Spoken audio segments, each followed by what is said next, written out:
Now we're going to talk about continuity in calculus, what it means, and how to apply it to problems. The first thing we're going to look at is a couple of examples. What do you think continuity means? If something is continuous, it means it doesn't have any breaks. And as a matter of fact, one very primitive definition is that you can trace the function and you never have to lift your pen. So if you have to lift your pen, like I had to right there because the function isn't defined at that point, then it's not continuous. A function that goes, don't know what that is, goes up and down, all right? It doesn't have to be pretty. And apparently, now let's talk about continuity, what it is and how it's used in calculus. What is continuity? Just think about that for a second. What do you think it is? What does it mean for something to be continuous? In mathematics, one way to define continuity is that you never have to lift your pencil up. So if you start tracing a curve, it doesn't matter what it looks like. As long as you never lift your pencil, it's continuous. But as soon as you have to lift the pencil for whatever reason, then you are no longer continuous. There are three conditions for which a graph is not continuous at a point, and that's what we're looking at the moment, is what happens at a point discontinuity. And the first thing is that the function simply isn't defined at that point. And so there's this hole in your graph. Now, another point, another example, is if the limit going from one direction is different from the limit going from the other. And in this case, the limit doesn't exist at all. And it's also not continuous. Now, in this example, the limit does exist. The limit from the right and the left are equal. They go up to the same point, but the function itself is not defined to be that number at that point, or f of c does not equal the limit as x goes to c of f of x. As a matter of fact, in this example, f of c is some point below. Usually when you're dealing with a piecewise function, you're going to see something like this or something like this. Now, let's look at what the actual definition of continuity is. A function is continuous at a point C if the following three are met. Now, guys, in math, when we say the three have to be met, that means you have to show me each and every three. So, first, the function evaluated at C must be defined. So you're not going to have any 1 over zeros here. The limit as x approaches c of f of x must exist. It can't go off towards infinity. And then the limit as x approaches c of f of x is equal to f of c. So mathematicians are very, very picky people. So for any problem where I'm asking if a function is continuous, I need you to show me those three things, that f of c is defined, the limit exists, and the limit equals the value. Now we talked about continuity on an open interval, and it's continuous on an open interval if it's continuous at every point in that interval. And so if I have a function that does something like this, but I'm only defining it between these points, then A and B, then I can say it's continuous on A and B. I don't have to look at what happens exactly at A and exactly at B. All I need is for it to be continuous in this interval is to look at the behavior between those 2 points. Now, there are three types of discontinuity. We just sort of covered them a second ago. The first is a removable discontinuity, and that is when the function itself is not defined at a point. What would be an example of this? Well, maybe x squared minus 1 divided by x minus 1. Now, of course, this would be the limit as x goes to 1. This is a removable discontinuity because I can factor this.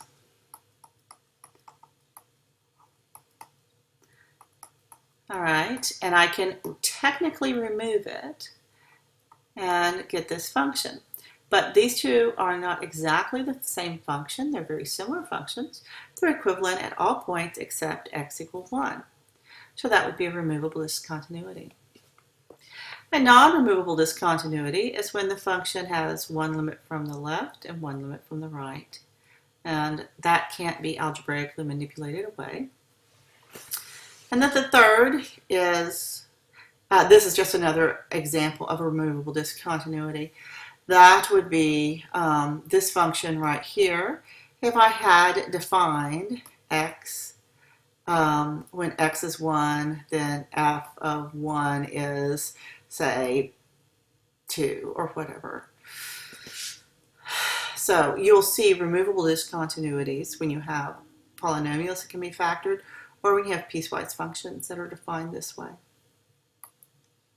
Now, let's look at the continuity of these functions. Where is f of x is 1 over x continuous? Well, everywhere except x does not equal 0, okay? X cannot equal 0. So you can say it's continuous from negative infinity to 0 and from 0 to positive infinity. You can't have a closed on infinity. That's always open. And you cannot include the point of 0 either.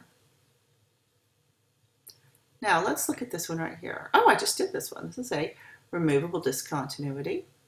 If I factor this, this becomes x squared minus 1, or x minus 1 times x plus 1 divided by x minus 1.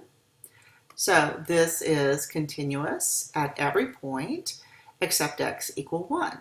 So this is continuous from negative infinity to 1 and from 1 to infinity. It's continuous everywhere except at x equal 1. Now h of x, we're starting to get into some piecewise functions. Is this continuous? Let's see. The real trick here, it kind of helps to sketch these. All right, well, let's do this.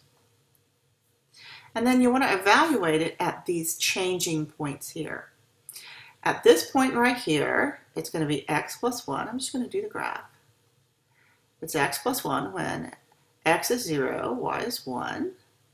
When x is negative 1, y is 0. So it's a straight line like this. It's going to go out like that.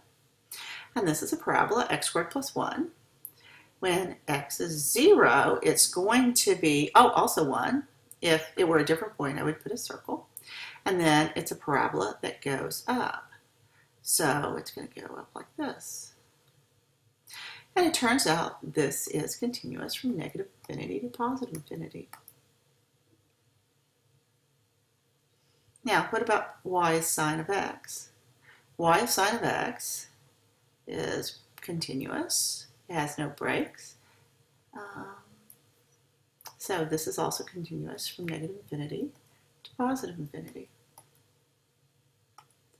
For piecewise functions, you might want to pull up a piece of graph paper and graph them. Now we're graphing this one from negative 3, 1, 2, 3, so this is negative 3, to positive 1. So that's all we're going to worry about.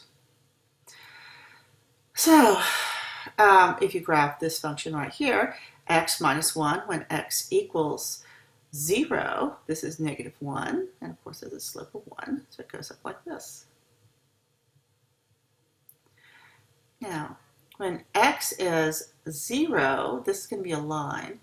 When x is 0, this line is 2, but there's going to be a circle here because it doesn't include the 0 point. Let's see. When x is negative 2, this is 1. So it's going to go something like this. All right. So where is this function continuous? Well, it's continuous between 3 and 0. and between 0 and 1. It clearly is not continuous at 0. Now, this is another function we've looked at. Where is this function continuous? If you take a graph, you might get a little bit tricked because it looks like it's not continuous at -1. But you remember, anywhere the denominator is 0 is a removable discontinuity. We've already done this problem, I'm just going to factor this. So at x is -1 and x is +1. This is a removable discontinuity. And that's an essential discontinuity. Now, shut off the tape. Try these problems. Let's talk about one-sided limits. All right, for a one-sided limit, we're always looking at what happens to the function as you approach it. So, as x approaches from the right, means you're moving left. And as x approaches from the left, means you're moving right. So you need to keep your orientation correct there. For this function right here, you see we can test the limit as x goes to -2. But anything beyond -2, of course, the function's not defined, so it doesn't make any sense to even talk about that limit. So the limit as this function goes to -2 is 0.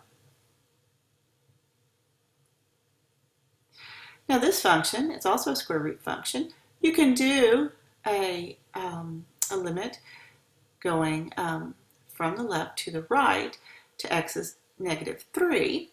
But again, the function isn't defined in this region right here. As you look at the limit to x equals 3, clearly you need a limit going from the right to the left. Now the greatest integer function, we're just going to do a little bit of pre-cal review. It's the greatest integer n such that n is less or equal to x. And so it's this very kind of choppy stair-step sort of function that has some interesting application in business. And you're going to learn a bit about it. Clearly, it's not continuous at any integer. It does this step thing. So it's continuous between 0 and 1, but not at 1 or not at 0, etc. Okay, turn off the tape and see if you can do this problem.